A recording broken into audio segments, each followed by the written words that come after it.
सच्ची और अच्छी खबर लखनऊ दर्पण न्यूज।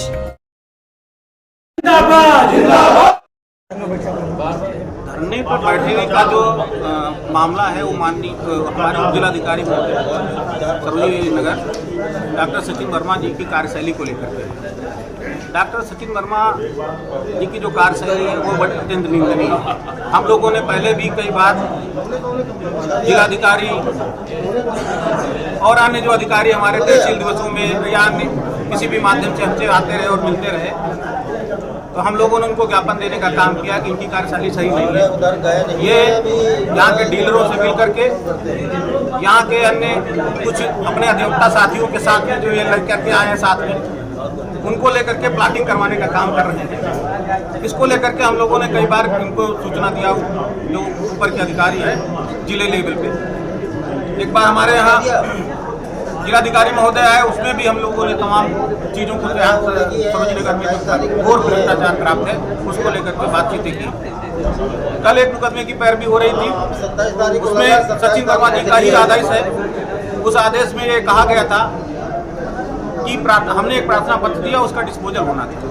डिस्पोजल करने के लिए प्रार्थना पत्र लगा हुआ था। इन्होंने कहा कि डिस्पोजल नहीं किया है, आप इसमें लिखित बहस दाखिल करना है कर दीजिए, वरना ना हम इसमें आदेश कर देंगे। जब इस बात को मैंने इनसे फिर आप पुनः कहा, हमने कहा साहब आप आदेश कैसे कर सकते हैं, क्योंकि ये लिखित बहस कैसे दाखिल कर सकते हैं, आप पहले प्रार्थना पत्र का डिस्पोजल तो कर दीजिए। तो ये हमसे नाराज होने लगे, उठने लगे। फिर मैंने आप मेरे से ऊंची आवाज़ में बात मत करिए, हमको जो करना है वो मैं करूँगा, मैं इस तरह से काम नहीं कर पाऊंगा, आपके हिसाब से काम नहीं करूंगा। और हमको एक तरह से धमकी देते हुए कहे कि मैं आपके खिलाफ कर दूंगा और आपका नुकसान हो जाएगा।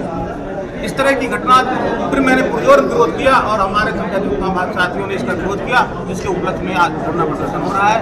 क्योंकि ये जिलाधिकारी की भाषा नहीं हो सकती है, ये एक राजनीतिक भाषा का प्रयोग कर रहे हैं, ये जिलाधिकारी की भाषा नहीं हो सकती। इस तरह की घटनाएं ये आए दिन करते रहते हैं। समस्त अधिवक्ताओं के माध्यम से छोटे अधिवक्ता जो हमारे छोटे भाई हैं, बुजुर्ग अधिवक्ता, उनके साथ भी इसी तरह का व्यवहार करते हैं। इन्हीं के माध्यम से अन्य तहसीलदार महोदय भी इसी तरह का व्यवहार करते हैं। और ये तहसीलदार और ये एसडीएम मिलकर के केवल भ्रष्टाचार काम कर रहे हैं। जितने भी एप्लीकेशन प्रार्थना पत्र आते हैं इनके यहाँ दबे पड़े रहते हैं, किसी में कोई कार्यवाही नहीं होती है। सब जो है प्रॉपर्टी डीलर पूरे क्षेत्र की सरकारी जमीनों को बेचते जा रहे हैं। हम लोग इसका विरोध करते हैं, इसीलिए हमारी बार एसोसिएशन के खिलाफ हरदम इन लोगों का रवैया रहता है, इस तरह का व्यवहार रहता है। हमारे अध्यक्ष मंत्री जो भी हमारा जो भी पदाधिकारी जो भी आम अधिवक्ता जाता है उसके साथ इनकी गलत व्यवहार होता है। जैसा कि अध्यक्ष जी ने भी बताया, खटोला गांव की एक पत्रावली है, हमारे अधिवक्ता आम अधिवक्ता से ये कहते हैं कि 122B4 में पट्टे की पत्रावली का मैं जो है असंक्रमणी से संक्रमणी नहीं दर्ज करूंगा,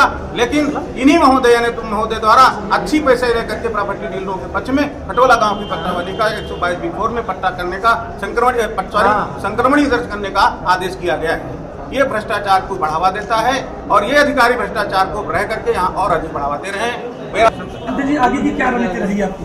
आगे की रणनीति अभी हम धरना समाप्त होने के बाद तय करेंगे अपने साथियों से विचार विमर्श करके, लेकिन ये हमारा आंदोलन चलेगा। और अगर इतवार तक हमें कोई